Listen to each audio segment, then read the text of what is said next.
जय हिंद साथियों, मैं Premanand unique classes with Sonu channel में आपका स्वागत करता हूं। आज हम भाषा और व्याकरण के बारे में अध्ययन करेंगे, जिनमें से आपको बेसिक से बेसिक जानकारी देने का मेरा फुल प्रयास रहेगा। आइए वीडियो को शुरू करते हैं। वीडियो शुरू करने से पहले यदि मेरे चैनल पर नए हैं तो मेरे चैनल को सब्सक्राइब करें, लाइक करें और शेयर करना ना भूलें। Thank you. चलिए वीडियो को शुरू करते हैं। भाषा की परिभाषा पहले हम देख लेते हैं। भाषा कहते किसे हैं? भाषा वह माध्यम है जिसके द्वारा हम अपने बातों को बोलकर या लिखकर प्रकट करते हैं, या तो दूसरे के बातों को पढ़कर या सुनकर उनकी बातों को समझते हैं। वह माध्यम ही भाषा कहलाती है। आसान शब्दों में मैं कह सकता हूँ कि भाषा के द्वारा ही हम आप दोनों लोग एक दूसरे की बातों को समझ पाते हैं। आई होप आपको भाषा के बारे में ये जानकारी हुई होगी।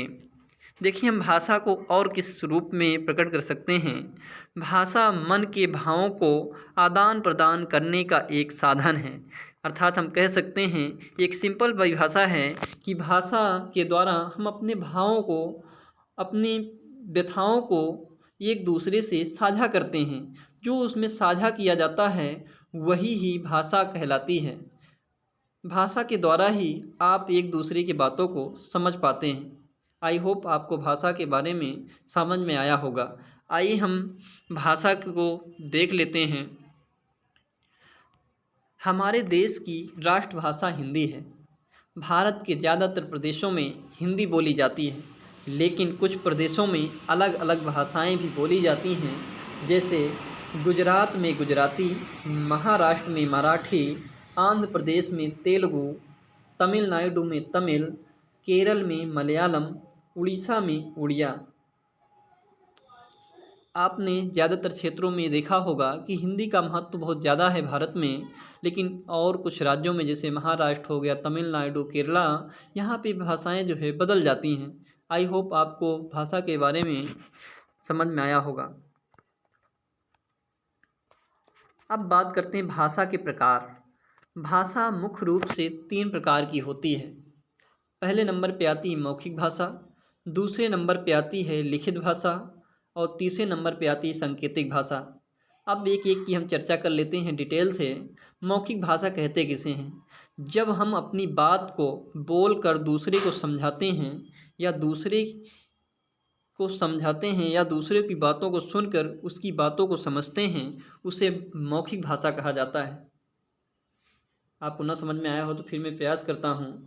जब हम अपनी बात को बोलकर या दूसरे को समझाते हैं या दूसरे की बातों को सुन करके जो हम समझते हैं, वही एक मौखिक भाषा का काम करता है। इसे ही मौखिक भाषा कहा जाता है। जैसे मान लो कि आपके गांव में नेताजी आए हैं। नेताजी अपने भाषण के माध्यम से लोगों को अपनी योजना के बारे में बताते हैं, उसे ही मौखिक भाषा कहते हैं। यहाँ पर जो एक दूसरे आप उनको सुन रहे हैं, उनकी बातों को सुन रहे हैं, वही मौखिक हुआ। अब बात करते हैं लिखित भाषा को।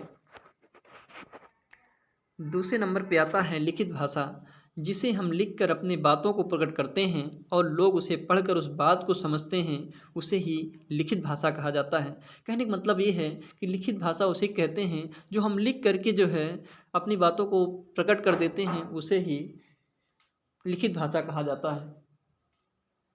जैसे राज अपने पिताजी के लिए पत्र लिख रहा है, तो राज देखिए यहाँ पे लिखने का कार्य कर रहा है, लिखने अपनी बातों को लिख रहा है, जिससे उसके पिताजी उस पत्र को पढ़ करके जो है उसकी बातों को समझ पाएंगे। इसी को ही लिखित भाषा कहा जाता है। आइए बात करते हैं सांकेतिक भाषा की। जब हम इशारों तथा अपने हाथों के सहारे किसी व्यक्ति को समझाते हैं, उसे सांकेतिक भाषा कहा जाता है। जैसे आदर्श यहाँ आओ। अब लिपि की बात कर लें। भाषा के लिखने के ढंग को लिपि कहते हैं। जैसे हिंदी भाषा के लिए देवनागरी लिपि, अंग्रेजी भाषा के लिए रोमन लिपि और उर्दू भाषा के लिए फारसी लिपि। व्याकरण वह विद्या है जो हमें किसी भाषा को शुद्ध बोलना लिखना सिखाती है।